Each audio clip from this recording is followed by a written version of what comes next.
Hey there, welcome to Hiker Homily number 16 for the week of April 23rd. And I put 16 in the old air quotes because those of you who are paying attention, you'll realize that last week was Hiker Homily number 17.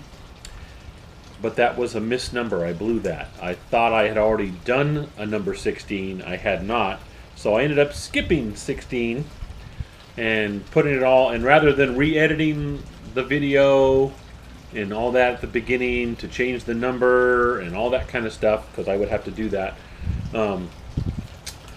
I decided, you know what, the heck with it, I'll just keep that one last week number 17, and we'll call this one number 16, and then next week will be number 18. We'll have everything the right numbers. 16 and 17 will be out of sequence as far as weeks go time-wise. What are you going to do? It happens. This is an amateur setup. I've never I have never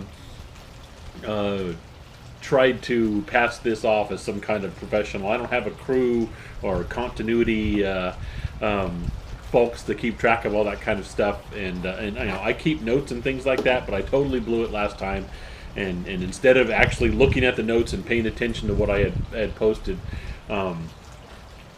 I'm like, oh yeah, last week was 16, so I'll call it 17 this week. And yeah, that was a mistake. I hadn't done a 16 yet. So now I'm doing a 16, even though I'm doing it after 17. What are you going to do? We've got, I think, a pretty important hiker topic this week, so I'm going to get onto that right away. As you can kind of see behind me, we have some good weather last few days. Actually hot. Yesterday was pretty hot, and it's just going to keep on climbing. Although I think this weekend we're looking at a nice mid-70s. So we're looking at 80s most of this week and nice 70s in the weekend, which is good because I'll be out with the Boy Scout troop camping, and that'll be cool. And hopefully some good pictures on Instagram with that. There may be a hike involved that weekend. We'll see. And I don't know what kind of footage I'll get for that. But other than that, that'll be cool, getting out there doing that kind of thing. And that's really what's going on. So we're going to move right on to the hiker topic, because I know sometimes when I ramble on, the times on these videos get kind of long, hitting over 20 minutes. So moving right on to hiker topic for this week for Hiker Homily number 16 for April 23rd. So this week for our hiker topic, it's an important one, and we're going to talk about ticks, because it's that time of year, it's that season. I realize that there are parts of the country right now that are still dealing with a late winter, and there's still snow on the ground in parts of the country, especially areas back east in the north. But most of the country is finally kind of latching on to spring, and unfortunately that means a resurgence of ticks. Now that's the first thing I'm going to mention, is when we're talking about ticks, right on! Not that kind of tick. I'm talking about the real ticks. Talking about them, there is technically no season. You can get them any time of year, and they're out there, depending on how the weather. Usually it has to be above freezing. If it's below freezing, they kind of hide themselves away and things like that. But you know, they're more prevalent during certain times of year, so you can call it tick season here in the springtime and moving on. But that's one of the misnomers. It's like, oh, it's winter time. Okay, yeah, but if it's winter time in an area where, you know, things are not below freezing and it's not too bad, you can still have tick issues. Okay, so that's the big thing, and I'm gonna open this up right away, telling you I am not an expert. I was able to do some research because I know how to do that kind of thing. I researched the subject. I'm going to pass on the information I got in my research to you. But it behooves you as a hiker to do your own research about the specific areas you're going into, to watch out for specific things. That should be on you. Don't come to a YouTube video and think, now I know everything about ticks because I watched so-and-so talk about ticks. Because that's not how it works. Even if you do find an expert on ticks, that shouldn't be the only thing you do. Okay? Do your own research about the specific places you're going to. Because I'm going to cover very basic, broad overviews of things, and only a few of the main types of ticks that you will find in the area. So as far as ticks go, there's there's a whole bunch of different types of ticks. They come in hard shell or soft, either hard tick or soft tick, and that depends on the kind of exoskeleton they have. Either one is extremely hard. If you've ever come across one, you just can't. It's not one of those bugs that you can just squish. That's not how it works with ticks. They're extremely tough. And once they latch on, doing this kind of thing doesn't necessarily do any good. In fact, it may even be more harmful than good, and I'll get into that in a minute. But so with ticks, the thing you have to worry about is the pathogens they carry. Because for those of you who somehow don't know what a tick is, they're related to spiders. They are an arachnid. But what they do is they attach. They like to find places like under the arm, behind the ears, especially like with dogs and stuff. You'll find them in the ear areas and things like that. Once they get attached on, they kind of corkscrew in and bury their little mouth parts in, and they are hooked in. They're extremely hard to get out once they're there, and then they feed off of your blood to the point that they will actually engorge themselves. You know, this little teeny tiny tick. You'll see some of the pictures I'm putting up there. Little teeny tiny tick will become huge and engorged, and you can't miss but seeing it. But once it's at that stage, that's when you have to worry about it. Because the thing you really have to worry about ticks is not that they're going to suck you dry from blood. That's, you know, they're little tiny things. They're not going to take that much blood in the big scheme of things of your whole body. But ticks carry pathogens, and here's the thing: they carry pathogens in their stomach. And so that's the first thing I'm going to get into is when you remove a tick, there are so many things out there. If you look at even YouTube and things like that, and I know there's going to be some people they might see this and get all pissed off because grandma's remedy this, and I found a natural way to do it this way, and there's all kinds of people out there who just, you know, oh, you don't need tweezers, this is what you do. You put Vaseline on them, or you put peppermint on them, or you put this, you put that. Okay, I'm going to tell you right now, the best way to get off a tick is with a pair of tweezers. If you latched on, you pinch the skin, you get as close as you can to where the mouth parts are actually attached to your skin. You get a hold of them in one steady, constant pull up and get them off. And try and get the entire tick, including the mouth parts, and then you get rid of them. Okay? That is the number one and safest way to get rid of a tick.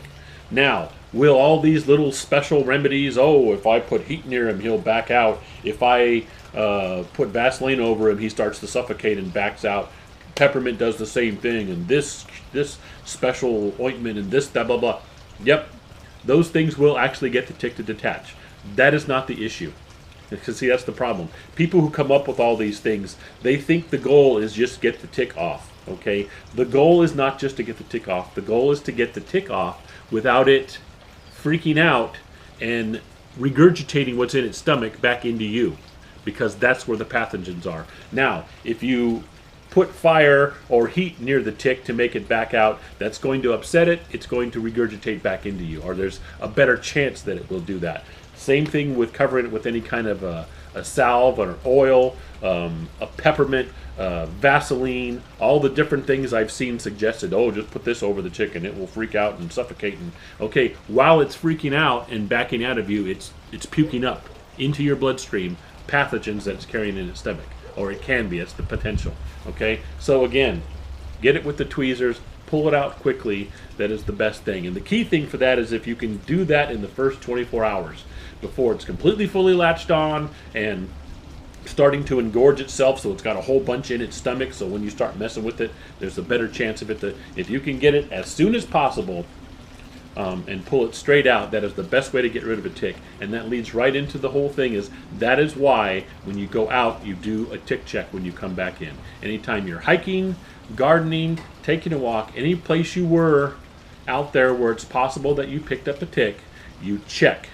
When you take off your shoes and socks, they like to hide. They instinctively move upwards. Once they latch onto you, they will instinctively go up until they can find a little area that they feel secure, then they will latch on. So you check yourself. You do a full body check.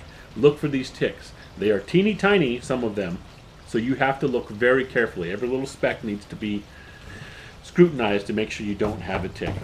Does that sound like too much work for you? Okay, well, I'm terribly sorry, but Lyme disease is going to be a lot of work for you too, or Rocky Mountain spotted fever. That's just some of the few pathogens that ticks can carry and regurgitate into your bloodstream and infect humans with. And they're no joke. Lyme disease is some serious stuff. Okay? So that's the thing, is you do the tick checks regularly. Now, one way when you're out there to prevent ticks getting onto your actual skin is a lot of people wear gaiters over their boots. That does work. If you tuck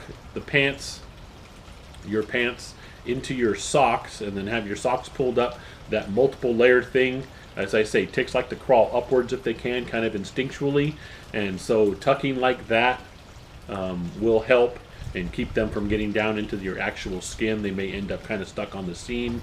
If you happen to have those hiking pants that have the zipper about mid-thigh, that you can turn into shorts and stuff like that, there have been a lot of reports. I've seen several hikers talk about how they'll crawl up the leg and then they'll get stuck in that zipper and not know what to do. And so when they do a tick check as they're taking off their pants, they look and there's 3 or 4 of them just hanging out in that zipper area because they didn't know where else to go. They couldn't get any higher, but they couldn't find skin to latch onto, and so they're just kind of sitting there waiting.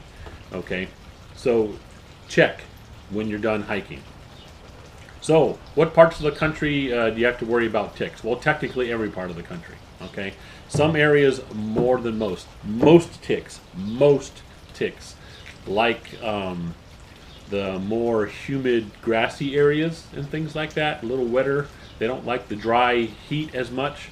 There are some who will hang out with that, and we're going to talk about some of those. The 3 most prominent ones you do have to watch for: the American dog tick, and you can see these maps that I'm going to put up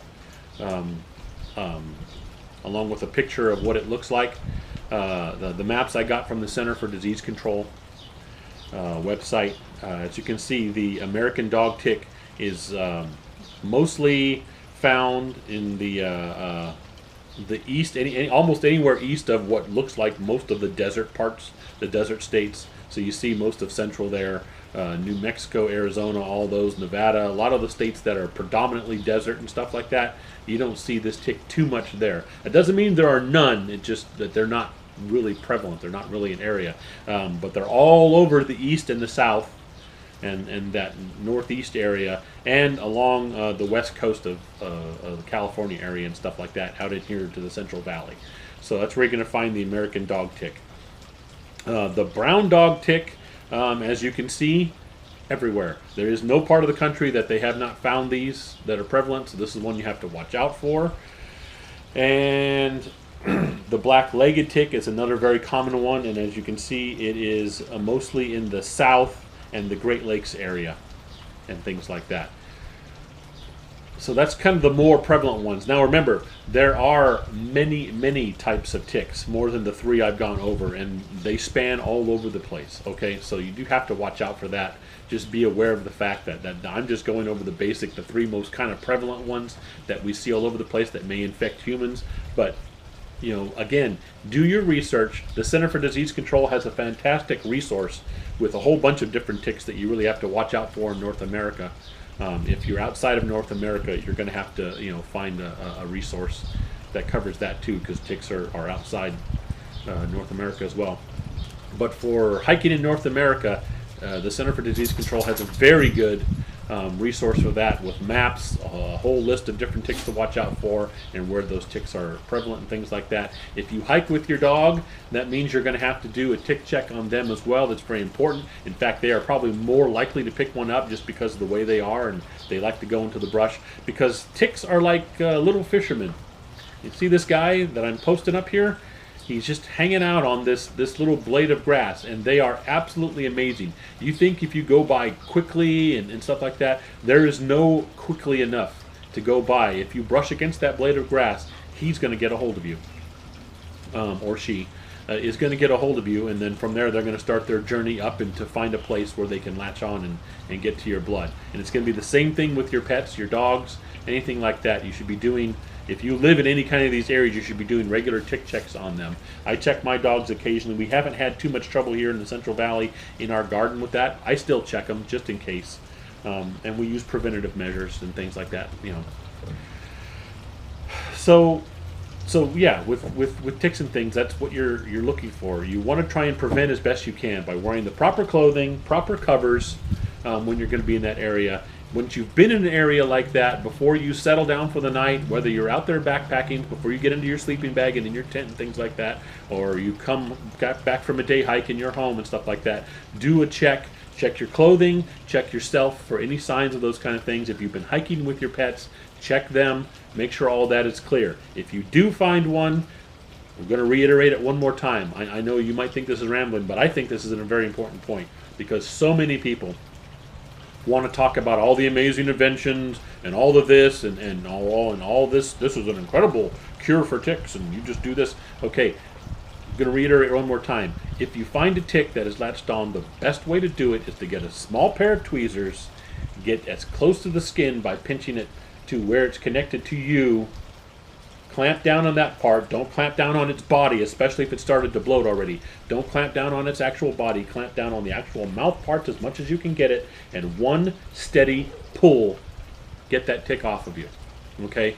Don't do the whole smear this on you, or I'll heat up this pinhead and get it close to it and that'll scare it and things like that. Don't do that. I've already explained why, so I'm not going to ramble on about that. Just don't do that kind of thing. It's going to create more problems than it's worth, or has the potential to do so. So that's kind of the basics of ticks in a nutshell, and that's we're kind of in that season. So watch out for that. I hope this has been informative and that it helps you out. Like I say, there are certain areas of the country you have to worry about them a little bit more than in other areas. So again, do your research. Check before you go hiking and stuff like that. Is this an area that has prevalence for ticks and things like that? And just make sure you're doing your safety checks and things. It's almost like with anything else. Be prepared, know what to expect, and then take the proper precautions before and after hiking and things like that. All right. Hey, that's our hiker topic for this week. And that'll wrap up Hiker Homily for this week of April 23rd. I hope you're all having a good spring. Hopefully most of you are actually enjoying spring, and you're not in the parts of the country that are unfortunately still dealing with some crazy stuff.